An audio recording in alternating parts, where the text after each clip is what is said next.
Welcome back, everybody. Welcome back. This is the morning show, and now it's my turn to take over the session. Thank you for being with us this morning. I hope you enjoyed the portion with the BCCI folks on business perspective. As we do usually on Tuesdays, we talk a little bit about education and your plans for the future. And in the studios with me from Galen University, I have Ms. Sherry Gibbs, Dean of Faculty of Arts, Science and Technology from Galen, and of course, Michelle Segura, Project Specialist, Western Hemisphere Program. She'll tell us more about that. And Diana Locke, Head of Office at IOM Belize. Good morning, ladies. Good morning. And this all has to do with the Diploma in Migration Management from Galen. So maybe we start with the professor. Sure. And thanks so much for having us in again. It's nice to see you, Ernesto. So we just want to talk about a diploma program that Galen's been offering since 2018. Well, the first course started in 2018, and it was through a partnership with the IOM, the International Organization for Migration. They approached Galen to see if we'd be interested in offering a course on migration best practices to a variety of stakeholders, those dealing directly with migrants, as well as those sort of policymakers within immigration customs. And so we started out with a really large number of public service officers, as well as some NGOs, even teachers. Was a really great mix of people who were interested in taking the course to learn more about migrants, and recognizing that we have a lot of migrants living in Belize, part of our communities, and what are their needs, how to integrate them into societies. And from that one course, it just kind of springboarded into, okay, well, why don't we do a diploma program? So now we have 5 courses that look at migration policy, data with migration, vulnerable migrants, children, women. And we're going to be graduating our 3rd cohort this Sunday, which is our full graduation for Galen. We'll have 31, I think I said 31. 31. We'll be graduating.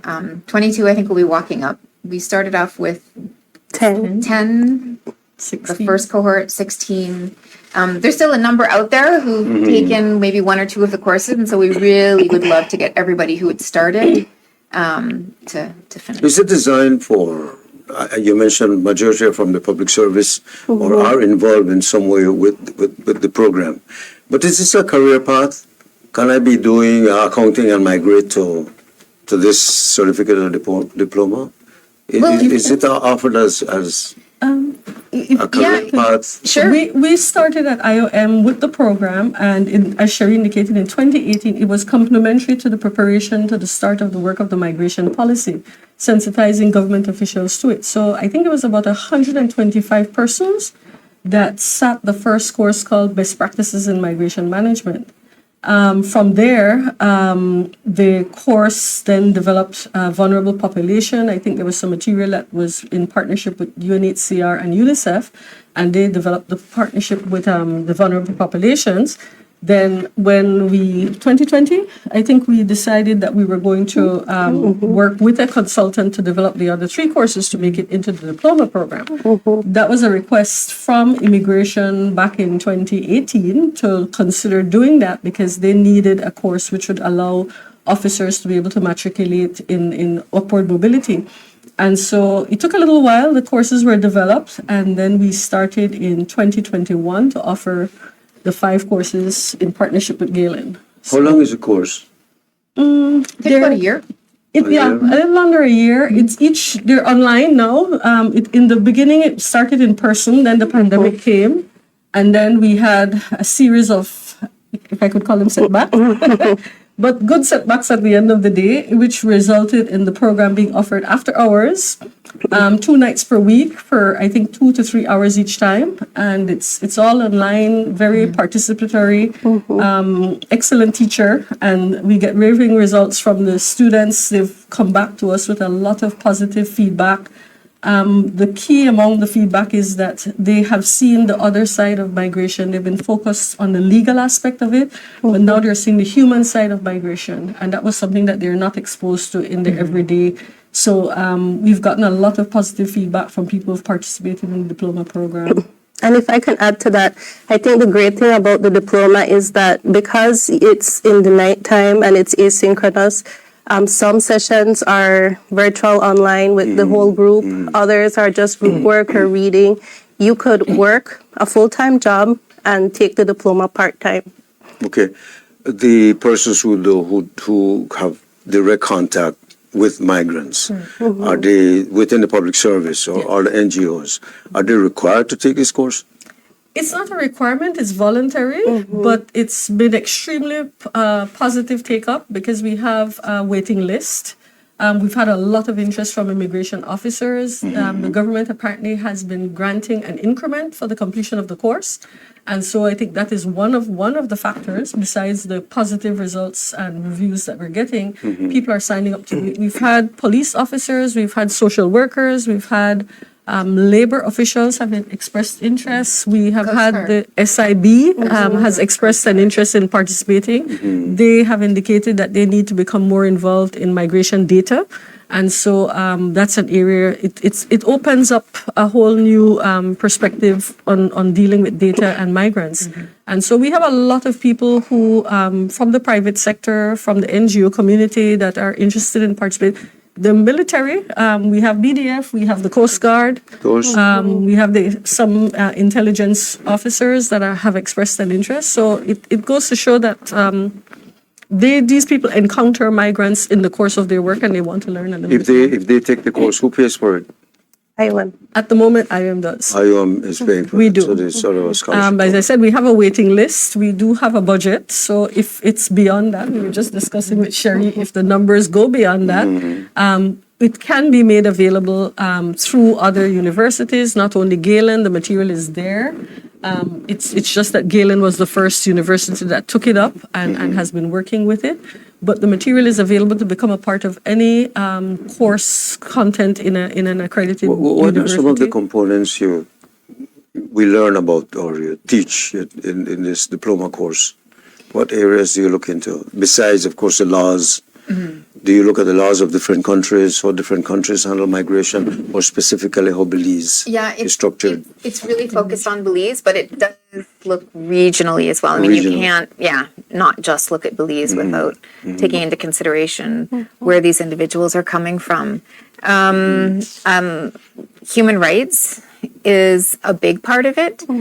And as Diana had said, that human aspect of it. So, reviewing the policies, the laws, how we were supposed to deal with people coming in, irregular migrants, those coming across through the checkpoints. But, what happens when I remember, so we've done these we've done one roundtable and we'll do another one, but the discussions of, an immigration officer having to separate a father and his son. And, so the father is going to go, unfortunately, to the Belize Central Prison where immigration, those who commit immigration offenses are sent. But then what's going to happen to his son and having to just sort of send him off to somebody and seeing what was happening that is really ripping this family apart. And then, having to go home and with that weighing really heavy, seeing your own family and really considering what's going on when people are moving. I don't think we consider that very often and how we may oftentimes perceive migrants. And I think I took actually the first course and that really hit me when some of the activities that we had to do to make you really understand what it is to move and to leave your home, your community, the people that you love to go somewhere else. It's a human side. And what happens when you get here. And so I think all of our public officers and everybody who interacts with migrants, there's always a story. And, how do you deal with that? How welcoming are we when it comes to migrants? According to our laws, how open are we? Well, there are many, the laws of Belize provide a lot of opportunity for using legal pathways. The problem is a lot of people are not aware of what they are. And so we have just recently begun undertaking with the Ministry of Immigration, its two departments, Border Management and Immigration Service, as well as Nationality and Passport, a series of information sharing days throughout the country. Last weekend we were in Corozal. We're going to Punta Gorda this coming Friday. We'll be doing one in Bella Vista. They've asked for one to do in Cayo. Just sharing information about what are the legal ways in which you can become a resident, a citizen, because the laws of Belize are very open.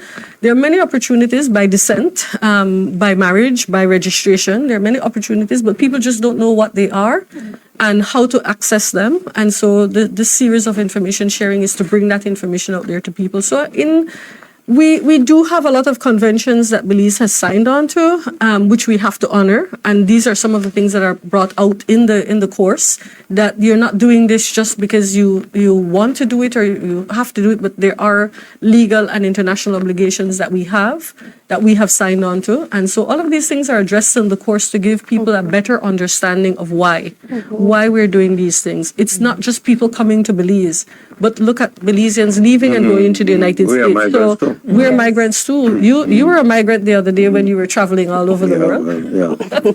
These are the realities of what we do. But I will let Michelle share with you the fact that we've seen the program growing, and we're hoping that we can do some more courses in partnership with Galen, and I'll let her talk about the additional courses that we're hoping to add to this diploma. So as we said earlier, course 1 is focused on best practices. Course 2 is on vulnerable populations. Courses 3, 4, and 5 focus on data, policy, and decision making. So we're hoping to upgrade the diploma to a minor. So we're adding 2 additional courses. One is focused on labor migration and ethical recruitment, and the other on trafficking in persons. So very soon, persons who would have graduated from the first 3 cohorts would be able to take on the additional 2 courses and have a minor in migration management. Okay. And most of these already are employed. Yes. Yeah. So it's just an addition to their responsibility and to their job. Yeah, we have a number of the participants are enrolled at Galen, and so they've done degrees, whether it's in criminal justice. We've actually had some in business admin, where they've able to, those courses become part of their program. So really, we were speaking about this too. Anybody who's at Galen can choose to do this, and they would have a minor in migration management. Okay. Will that help in educating the rest of us on accepting migrants, Diana? We know we talk about We'd the love human to have side. the journalists come and participate in the course, because it will make you understand it. There's a lot we need to talk about. We see what's happening with the world. These first world countries have signed on conventions, and they're saying, I'm sorry, I'm not going to follow these conventions anymore because my people don't want the politics gets involved in this. Well, it was interesting to see, That's I think in the Netherlands, their government has collapsed, and that was a big issue for them. Yeah. I mean, the acceptance the other day of an individual, you remember that, the country from Guantanamo, and most Belizeans did not like it, but as you might say, they weren't sensitive to the whole story, were they? Well, that's a decision the government makes. So, but there you go. You see, you just told me having a course. Yeah. I can have this beautiful course, and the government decides, sorry, this is what we are going to do. no, but it's not against being, I mean, it's facilitating a migrant process. But again, at the end of the day, it comes back down to the government's policies. And so far, there have been favorable policies. There's been an amnesty that did not yield the numbers, but the work continues. And so, as I said, as we do the information sharing and we're gathering information, I didn't mean to mix up apple and oranges, but another day we'll talk about our legal identity work that we're doing also under the Western Hemisphere You are program. the experts. We'd love to talk to you more than just a course. Because the course is all well and good, but when we see what's happening in the world today, and migrants and more coming out and saying, even if you don't want me, I belong in your country. That's happening. No, but I think that we also need to highlight their contribution to our society. For instance, in Belize, the agriculture sector is carried by migrant workers, and we need to make their stories known. During the pandemic, during COVID, the foreign exchange that was earned was due to that sector. So I think just highlighting and bringing awareness to their contribution to our society is mostly positive. I agree with you, but you know it's creating an ethnic conflict and balance in our country now, even more so. There's an ethnic group in this country now that's trying to identify more itself and assert itself simply because it's being overshadowed and outnumbered by these positive moves like you're saying. And we get that feel. But it comes back to integration. I think the key is how do we get people to integrate? And one of the very, very positive things from me out of the amnesty as I went with the team to the field, the one common thing that I found was Creole, the language. The migrants understood Creole. So I'm talking to them in my broken Spanish and they're responding to me in their Spanish. And then I say something to a colleague in Creole and then it's like they start smiling and it's like, do you understand Creole? Yes. Of course. And so the thread is there that can hold us together. How we choose to move forward and use it positively will determine whether or not these people become Belizeans the way we know who they are. We were just discussing out there that you would go to the hospitals in the morning and people would tend to say, oh, migrants are there. But these people are not migrants, they're Belizeans. But they have lived in a migrant community, they've lived the migrant life in that community. You'd think they're a migrant, but they're really and truly a Belizean. And we really don't know how much of those persons are here. Hopefully the census will lead us in that direction and give us some more information. But I think if we work towards sharing information, making accessible English as a second language, Spanish as a second language, and that we can come together. At IOM, we're looking at doing a booklet for persons coming out of the amnesty. We're calling it the sort of a guide to integration in Belize, and we're putting things about our Governor General, the King, Queen, the Governor General, the Prime Ministers, a little bit of our history, Belizean rice and beans recipe, some of our cultural icons, just trying to let them see where in the scheme of migrants do they fit in. You had the Chinese, the Mennonites, the Garfinas, the Creoles, everybody along the line by dates, and we celebrate all those dates and holidays. And so we feel that if we could put that into a booklet that every adult person can get a copy, or every person in the amnesty can get a copy, we feel that it's something to introduce them to Belize, to try to bring them into our way of life. They choose to come here because they saw this country, they liked it, and we wouldn't want to see Belize change. So I think it's up to us to incorporate those people into the way we do things and let them learn how we have survived all together here for all these years. The course, the course can only help. Something like what you've done can only help. What we need is a wider course for the rest of us. Yeah, maybe I always see it as something to be proud of, that people want to come here because it's safe. It's a beautiful place, that people think, okay, of all of the places around here, I need to leave my home. I want to come here because it's a safe, beautiful, maybe better than where I'm. And I'm a migrant, so I'm very sensitive to it. Is she legal? Right? She is. She's very regular. Very legal. But I always have that in the back of my mind too. And I think I'm, really drawn to this program because I recognize, that of myself and who I am. And the thing is that migration has changed. It's not like I'm married to a migrant. I mean, she's been living here for 40, almost 50 years. She more profit exactly. You know that, right? Than you. Yeah, exactly. So, but there's always that element. You leave your country, but you don't really leave it, and that's becoming the issue. You want to hold on to what is over there, and then we say that's okay. You can do that. We talk about integration. Integration only occurs to a certain extent. And it starts to change the core of what we knew. And that's creating problem all across the world. but it's how people fit in, how they feel, how they perceive they fit in, they're accepted. I think Belizeans who travel to the United States and decide to make that place their home, it's how you fit, how you choose to fit in. Yes, you hold on to your Belizean, your panades and your garnaches and your rice and beans, but you also go out there and you learn to like Burger King and all the other American things that come along with it.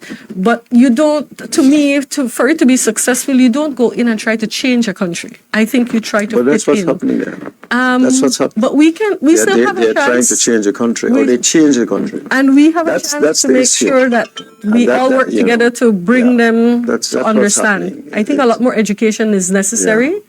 And so we're trying to do that in our own small way, but we're just one agency. So. No, it'd be boring if only one kind of people lived in each country, wouldn't it? True. We need a mix. We need a mix of people to do that. But So the course is on now. Doing this so far, so good. Except for now, we have to figure out how to do the latter part of it, right?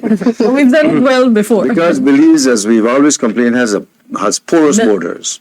You know, melting we pot of don't know people. who's coming in and who's coming out, unfortunately. Yeah. And that does create a problem. Do you see us having to tighten our border control at some point? Yes, I think that's necessary. In every country of the world, that is the focus at this point in time. Despite countries offering opportunities for regular pathways to relocate, you still have to do a lot of that because while there are people, genuine good people who are doing this for valid reasons, you also have the not so good people who do this for illicit gains. And so there is definitely the need for this to continue. This is why we're saying we're doing the information day to we've completed an amnesty. The opportunity is there for us to share with people what are the correct ways and how to do this so that you don't fall into the path of doing it the wrong way, being exploited by persons who are out there waiting for you to make that mistake and want to offer you their help for your entire life. And these things sometimes spin over as having been trapped into trafficking. So it could become something that's not so pleasant. So the more information we can share, the better.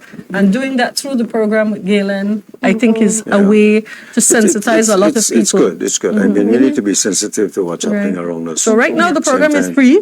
Depending, the numbers are growing, so we may not have a budget to take care of everybody that wants to participate at this point in time. And we were talking about how do we do that? How do we prioritize who gets access to the course in the form of a scholarship or something like that?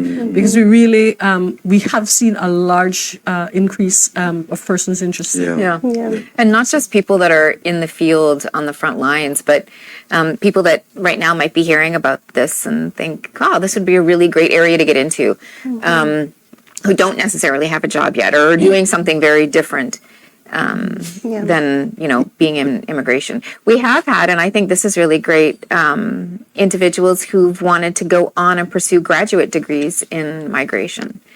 And so it really, I think, really stirs something in people to recognize that this That's is a really correct. important. Do we have lawyers, migration lawyers now in Belize that are Not that I'm aware of. I Exactly. think a lot of people have just jumped in and want to offer services, but I don't think that a lot of them, I don't know that any of them has done a course or have done anything in that field.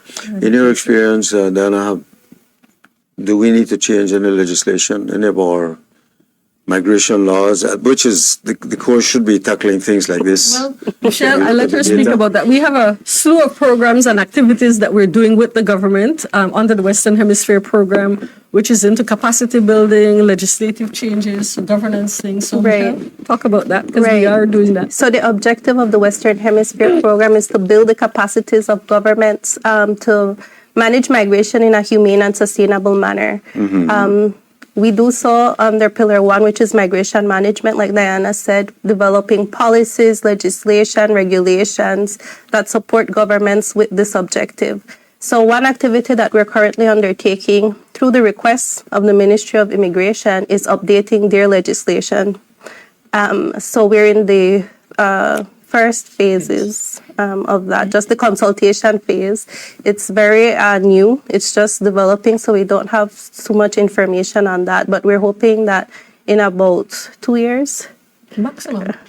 we year and a can half or so. complete the amendment to our legislation and looking at how our legislation, how we could update it to align it to our global and regional commitments, including the Global Compact on Migration, the SDGs, the Sustainable Development Goals. We made commitments like the LA Declaration, for instance.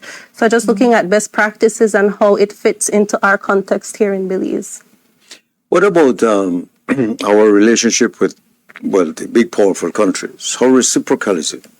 Because they seem to pressure us to make sure our laws and we are welcoming and all that. But when it comes to the reverse, it doesn't seem to work that way, does it? How do we work on that? This is It's for the been course, through bilateral discussions. There are always partnerships where things are being offered, and government will only accept what they're able to do. And so there's always that partnership. I may not be able to do everything you would like to see done, but we can meet each other halfway here. And if you start there, then you eventually make progress. And I think that's some of what we're doing. The funding for the Western Hemisphere program comes from the United States government.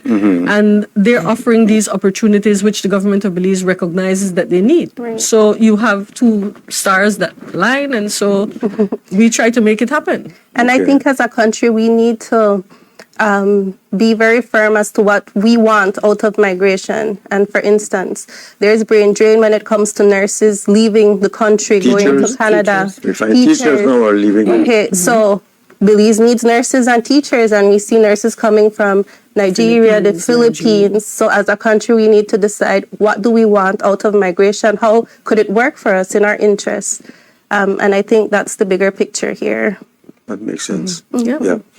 What's the situation, or how the whole CARICOM changing of migration now, making migration with the CARICOM states a movement will be a lot easier. The CSME has always been there, and it's been working well. Belize is a partner in that. I understand that recently when they celebrated CARICOM Day, they opened up the opportunity for CSME, and I understand that Belize got a lot of applications that are in process at this point in time. Over 70 people was a number I heard that applied for the skill certificate, so that allows you to move freely within the CARICOM countries that are participating to work. So I have a skill certificate, and I can move to any of the countries that are participating, and I can work without a work permit. So it offers you that opportunity. CARICOM is also looking to do a migration policy for the CARICOM region. Those are things that are in discussion right now with IOM and CARICOM. We're also looking at a strategic plan for the Caribbean within IOM. We're also working with, through the Caribbean region, they have asked us for our information on the Diploma program. I think they want to bring this forward. We had an interest from Dominica to participate in the Diploma program. We never got to the real meat of the discussion, but there was that interest. It's something which, through our Caribbean leadership of IOM, they would like to pursue and make this opportunity available within the rest of the Caribbean for Caribbean countries. It may either be tailor-made to those specific countries the way we do it to Belize, or they may choose to offer a partnership with Galen and do the courses online. So these are all things that we're looking at to discuss, because this diploma program is the first of its kind in Belize, and it's the first of the kind in the Caribbean region. Right. Because prior to that, the programs were in Spanish, and so having them. So you really can't take any registrations now. You just the cohort. So the first course is starting this week. So we're starting a new cohort. I have a waiting list. Right? Yeah, course number 1. I have about 20 people on a waiting list. Okay. And we continue to roll it out. Ideally, it's best if you start with course 1, but depending on how the numbers, some people came in during course 3. Well, we kind of allow that for people who are working in the field. Yeah. So if you're in working in immigration or in social services where you're dealing with this already, it's easy for you to start at 3, 4, or 5. But if you didn't have any background and experience in this, then you really need to start at 1 or 2 so you can really get the good grasp of it. Ladies, I'd like you to come back and we can talk about migration and it's as a subject on its own. Well, I have a million questions in my head. Canada is an exemplary country when it comes to it handles migration very well. but it has also said many times, I don't want you in my country. I wonder who's making that decision in my country. And you say, we are opening up, but we say, no, we don't want you. We want you. Basically, that's where the migration policy comes in. That's right. So maybe one day it will come to pass. Right now. Well, thank you very much. Sherry, Michelle, Diana, thank you for coming in, ladies. Thank you. And I don't know who says women don't run this place, but look at you. Yeah, Yep. women are running this works. country, man. I don't care what I say. One day we'll be at that level where we sit at and make the ultimate decisions. We're already there with the Governor General. By the way, my wife heard what I said, and she said, I'm not a trophy. Okay. He said, but I made Belize a better place with my presence. There you go. There you go, Mala. Good for her. Corrected. Well, thank you very much for coming in. We'll be right back. We'll be talking a little bit about education. If you want to pursue your high school, even if you're an adult, the next folks coming up will be telling you how you can do that. We'll be right back.